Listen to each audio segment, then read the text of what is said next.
व्यक्ति जब आध्यात्मिक होता है तो पुण्य की कामना करता है, लेकिन व्यक्ति जब भक्त बन जाता है तो फिर पुण्य की कामना नहीं करता। पुण्य क्या होता है? क्षीणे पुण्य मर्त लोकम विशंति।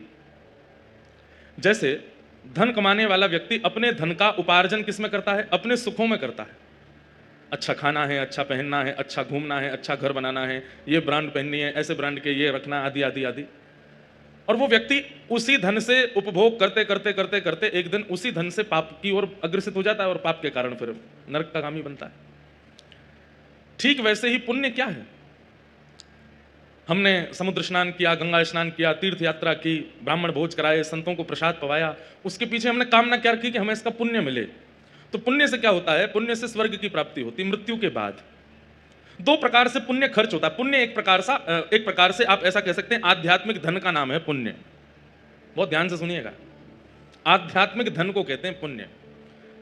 जैसे सामान्य संसारी धन से संसारी उपभोग किए जाते हैं, ऐसे ही आध्यात्मिक पुण्य रूपी धन से स्वर्ग की प्राप्ति होती है। और या फिर कई लोग अपने द्वारा किए गए पुण्यों को इस धराधाम पर ही भोग लेते हैं। किस रूप में? अब मान लीजिए इस कथा के जो यजमान है, हमने उनकी दो प्रशंसा कर दी, आप बहुत अच्छे हो, और भरे समाज में कर दी, ये बहुत अच्छे हैं, इन जैसा व्यक्ति हमने नहीं देखा, इनका स्वभाव ऐसा, इनका गुण ऐसा। ये आपकी जो प्रशंसा हो रही है, ये आपके किसी ना किसी पुण्य के फलीभूत हो रही है, मतलब आपका पुण्य घट रहा है। आपने 108 गंगा जी में डुबकी लगाई, वही 108 गंगा की डुबकी पुण्य के रूप में आपका यश गवा रही है। तो कई लोग अपना पुण्य या तो पृथ्वी पर ही खर्च कर लेते हैं और पृथ्वी पर भी बच जाता है तो उसको स्वर्ग में जाके खर्च करते हैं। लेकिन पुण्य खत्म होते ही मर्त लोकम विशंति, पुनः पृथ्वी पर आना पड़ता है, पुनर्जन्म लेना पड़ता है। हम पुण्य के आदि नहीं हैं, क्योंकि हम आध्यात्मिक नहीं हैं। हम आध्यात्मिक होते होते अब भक्त बन चुके हैं। आध्यात्मिक क्या होता है? आध्यात्मिक मतलब अभी स्कूल कॉलेज का बच्चा है, और स्कूल कॉलेज में पढ़ी गई पढ़ाई से जब वो कुछ बन जाता है तब वो भक्त कहलाता है।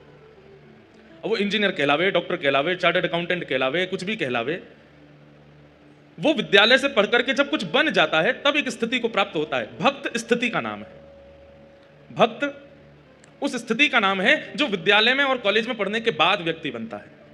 हम भक्त हैं, हम अभी स्टूडेंट नहीं हैं।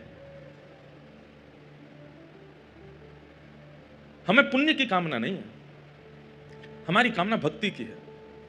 क्योंकि हमें पुण्य प्राप्त करके स्वर्ग की कामना नहीं है, हमें तो भक्ति प्राप्त करके ठाकुर जी के चरणारविंदों की कामना है।